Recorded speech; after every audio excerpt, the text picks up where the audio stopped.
everybody, it's Utopian Dronza, and for those who have stuck around for a while, I usually do a channel review at the end of each year. It allows me to celebrate, reflect, and discuss on the content that I have produced. Today marks the second year of this channel, and all I could say is that many great and bad things have happened. As 2021 was the year of experimenting, 2022 was a time when I had to pick out which videos worked and which ones had to be scrapped.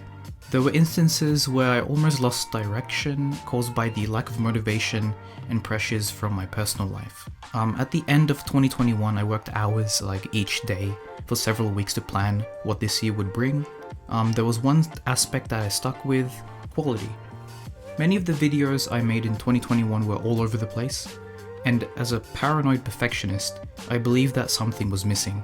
The first thing I focused on was Rapid 4. Originally, it was made out of necessity in order to fill out the gaps on the amount of videos I would post.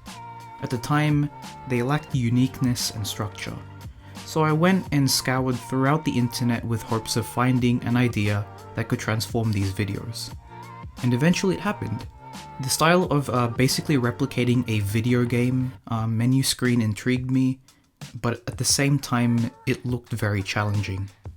The opening, which includes the title and menu screens, took inspiration from Burnout, a beloved arcade racing series that was popular in the mid to late 2000s. It was also one of my favorite racing video games, and I spent hours playing the demo of Burnout Revenge when I was younger. Needless to say, making these videos were incredibly tough, so I guess it was sort of expected. There were so many moments where I almost lost it and gave up, but I had to persevere. It was a giant learning curve, and I'm glad I didn't scrap this idea. Battle videos also underwent changes.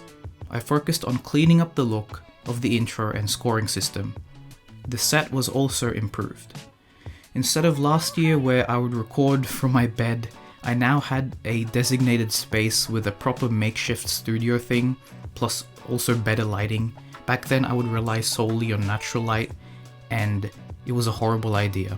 So with that, I grabbed a couple of old lamps that I used to use before, and it was enough for the time, but of course an upgrade would be preferred.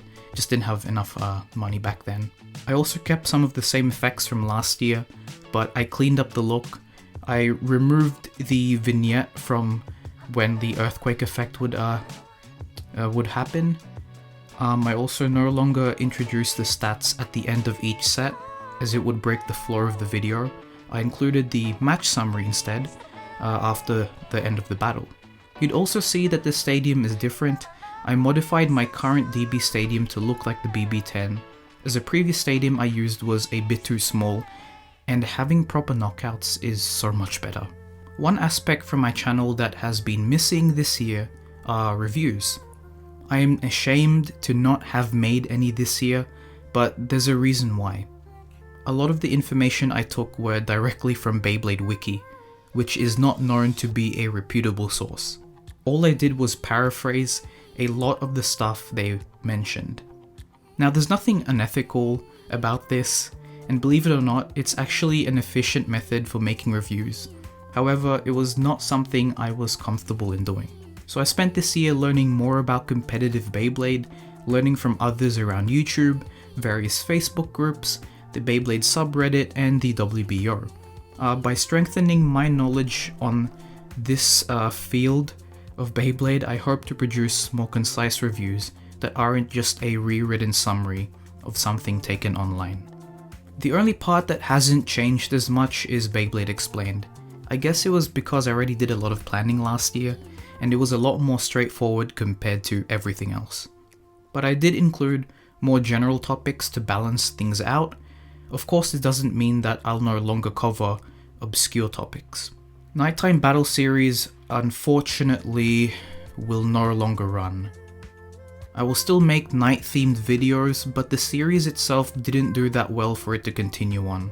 It sucks, but things like this always happen, and you have no choice but to make a decision. So yeah, 2022 has been a decent year, I suppose. Although I'll admit that I do prefer 2021, this year was still okay. Seems that Burst is at an end, It's been a crazy 7 to 8 years, and to see that this generation has lasted so long is amazing. What's even just as amazing is that the series itself didn't end prematurely like Metal Fight, or even like Bakuten Shoot, where the reason why it ended was because of low sales and also low audience reception. With Burst, it was able to end a lot more smoothly. Takara Tomy did announce that Beyblade would no longer have a long hiatus till the next gen. I think it's Evergreen, I think that's what they're calling it. Kinda excited to see what comes next, but in the meantime we'll take a short detour on several highlights of this year. I do encourage you to stick around till the end, as I will be announcing some major changes to this channel for 2023. Alright, see you soon!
Okay, this might be a bit tough to announce. No, I won't be quitting.